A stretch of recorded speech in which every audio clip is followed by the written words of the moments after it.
செல்வம் கேள்விகளை முன்பே முன்வைத்து விட்டேன், தொடருங்கள்.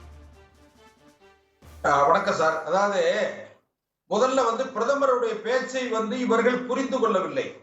நண்பர் அதில் குறிப்பா திராவிட முன்னேற்ற கழகத்தை சார்ந்த நண்பர் டாக்டர் அபிசுல்லா அவங்க கரடி துப்புச்சான்னு சொன்னார். ஒரு மருத்துவர்கிட்ட இருந்து நான் இப்படி பேசல, எதிர்பார்க்கல. ஏன்னா கரடி மனநிலையிலேயே இன்னும் கரடியை பார்த்து உதாரணம் சொல்லக்கூடிய இடத்துலதான் திமுக காரங்க இருக்காங்கன்னு நான் புரிஞ்சுக்கிட்டேன். அதோட விட்டுருவோம்.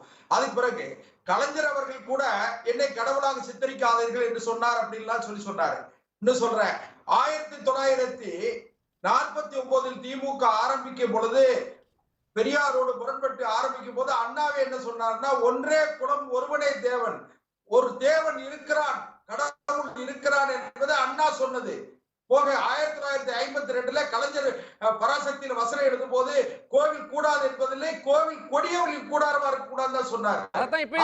இவங்க இன்னும் கூட கேளுங்க சார், அதுதான் இப்பவும் சொல்லிட்டு இருக்காங்க. அதாவது அவங்களுக்கு என்ன விஷயம் கேட்டீங்கன்னா, கலைஞரே கூட வெளியூர் சுற்றுப்பயணத்துக்கு போகும்போது வாசல் வரைக்கும் வந்துட்டு அந்த தோல்ல கிடக்கிற துண்டு இருக்கு பாருங்க, கலைஞர் வீட்டு முன்னால ஒரு கிருஷ்ணன் கோவில் உண்டு, அந்த துண்டை வேணும்னு நடுவை விட்டுட்டு கீழே துண்டை எடுக்கிற மாதிரி சாமி கும்பிட்டு போவார்னு சொல்லி நிறைய மறைந்த தலைவர் பத்தி ஒரு அவதூறு. அது தனிப்பட்ட விருப்பம் சார்ந்தது, நடக்கலையாங்கிறது இல்லாத ஒரு விஷயத்தை பேசிக்கிட்டே இதெல்லாம் கற்பனை கதையை பேசிட்டு இருக்கிறதா? நீங்க தலைப்புக்கு வந்துருங்க. கடவுள் இருக்காரா இல்லையா நான் விவாதம் இன்றைய தலைப்புக்கு வந்துருங்க. தலைப்புக்கு வந்து நீங்க எங்கெல்லாம் போனீங்க? மணிப்பூர் சார், நீங்க மணிப்பூர் வரைக்கும் போனீங்க. இது இலங்கை தமிழர்களை, இலங்கை தமிழர்களை கொன்று குவிக்கும் போது உங்களை மாதிரி பாவிகளை கடவுள் ரட்சிப்பாரா என்று சொல்லி ஐயோ ஐயோ என்று அலறி துடித்தார்களே, அதை நீங்க சொல்ல மாட்டீங்களா? மணிப்பூருக்கு போனீங்க, பிரதமர் என்ன சொன்னாரு?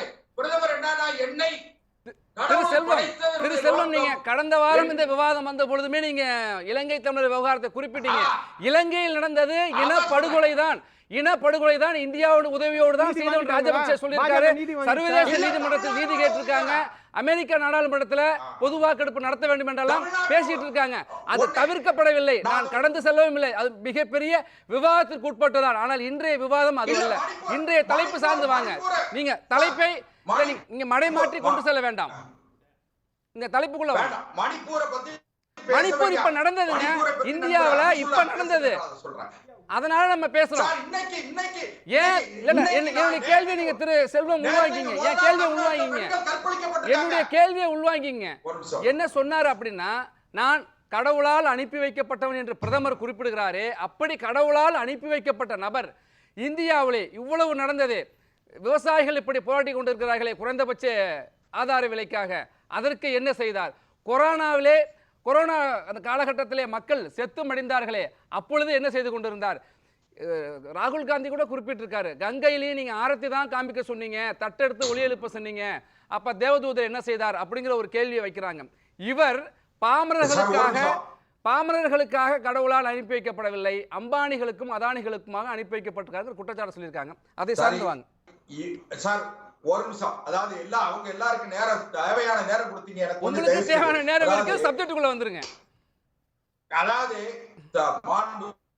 பிரதமர் நரேந்திர மோடி அவர்கள் என்ன சொன்னாங்கன்னா, நான் இறைவன் என்னுடைய படைப்பின் ரகசியம், நான் ஏதாவது இல்லாத மக்களுக்கு இந்தியாவிலே ஊழல் செய்கிறவர்களை நான் கண்டிக்க வேண்டும், தவறு செய்கிறவர்களை தண்டிக்க வேண்டும். 400 ஆண்டுகளாக போராடி கொண்டிருந்த ராமர் கோவிலை நான் கட்டி முடிப்பதற்கு என்னை இறைவன் அனுப்பி இருக்கிறார். ஆகவே இங்கே சமத்துவ சமூகத்தை உருவாக்குவதற்கு என்னை இறைவன் அனுப்பி இருக்கிறார். என் படைப்பின் ரகசியம் இதுவாக இருக்கக்கூடும் என்று அவர் சொன்னார். எனக்கு தாய் இல்ல தகப்ப இல்லைன்னு சொல்ல பிரதமர் சொல்லல.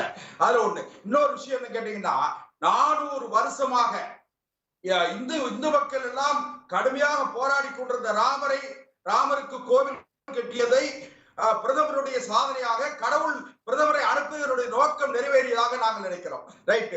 6000 ரூபாய் ஆண்டுக்கு விவசாயிகளுக்கு உதவித்தொகை கொடுக்கிற நன்மையை செய்வதற்காக ஆண்டவன் இறைவன் அனுப்பி இருக்கிறார் என்று நாங்கள் நம்புகிறோம்.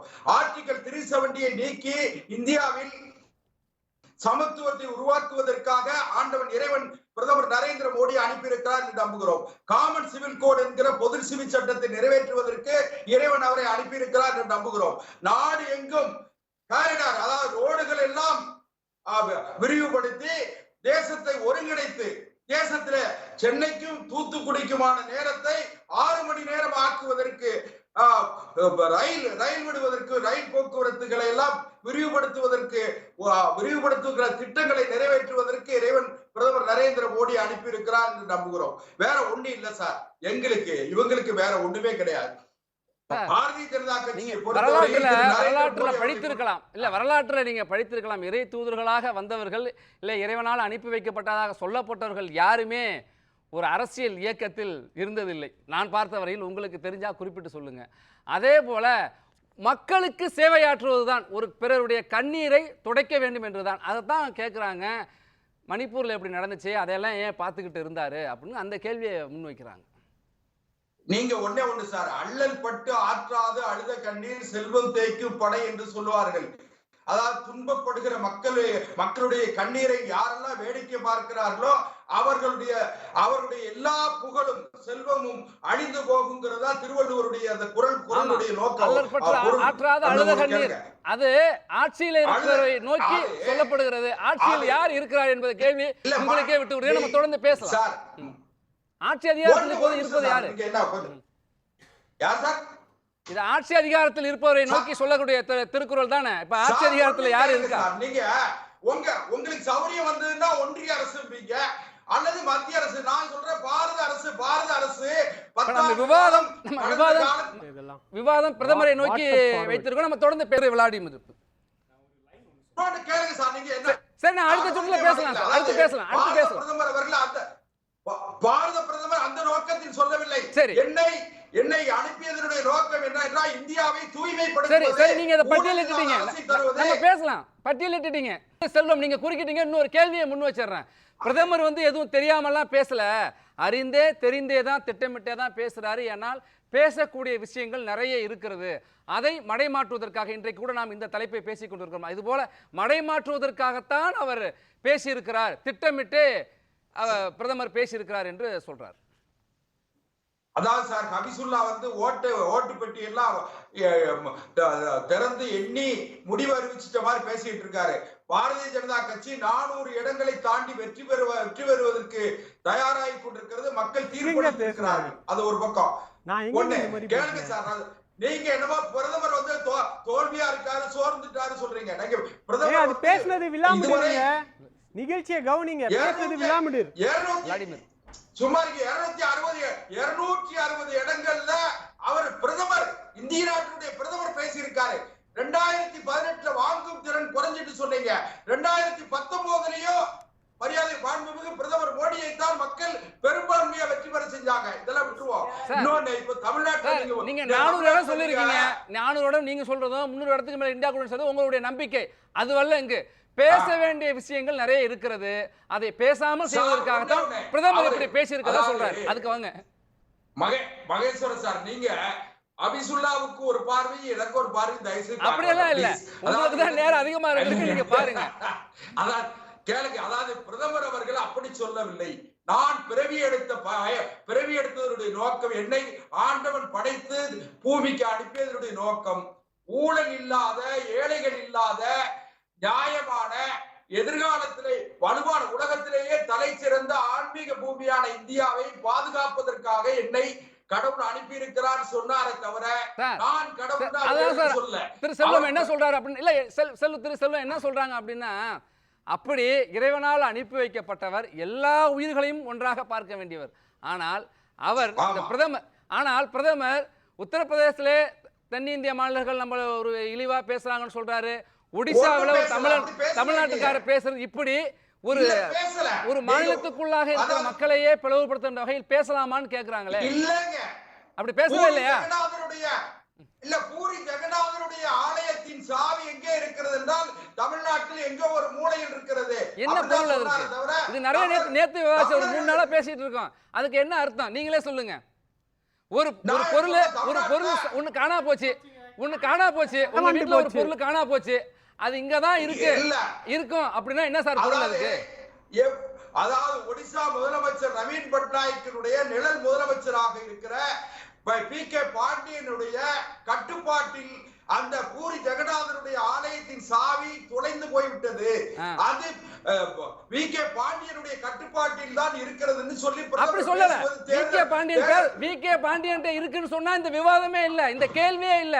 தமிழ்நாடுன்னு குறிப்பிட்டதுனால இந்த கேள்வி இல்ல. வி.கே. பாண்டியன் என்ற தமிழ்நாட்டை சார்ந்த வி.கே. பாண்டியன் அவர் பேரை அந்த இடத்துல அவர் குறிப்பிடல, மறைமுகமா தான் குறிப்பிட்டாரு. அமித்ஷா தான் சொன்னாரு ஒரு தமிழை நீங்க வந்து ஆளலாமா அப்படின்னு. அப்ப இந்தியா ஒரு நாடு, இந்தியர் என்பதில் பெருமிதம் கொள்வோம்னா சொல்றோம்ல, ஒடிசாவுல மட்டும் அது இந்தியாவுக்குள்ள இல்லையா? தமிழ்நாடு இந்தியாவுக்குள்ள இல்லையா? இல்ல அப்படி இல்ல சார். இந்த நீங்க இன்னொன்னு பெருந்தலைவர் காமராஜர், கிங் மேக்கர் காமராஜர் எல்லாம் சொன்னாங்க, அதே வேட்டி கட்டிய தமிழன் காமராஜர் அவர்களை கிங் மேக்கர் காமராஜர் எல்லாம் சொன்ன காலங்கள் உண்டு. தமிழ்நாட்டில இருந்து ஏன் திமுகவுடைய கலைஞரே கூட சொல்லியிருக்கார், இத்தனை பிரதமர்களை உருவாக்கி இருக்கிறேன், இத்தனை கலைஞரையும் எங்களை விட அதிகமா. நீங்க கேட்ட கேள்விக்கும் அந்த அதனால விட்டுருங்க. பிரதமர் வந்து எந்த கட்டத்திலும் நான் கடவுள் என்று சொல்லவில்லை, தமிழர்களை கொச்சைப்படுத்தவில்லை.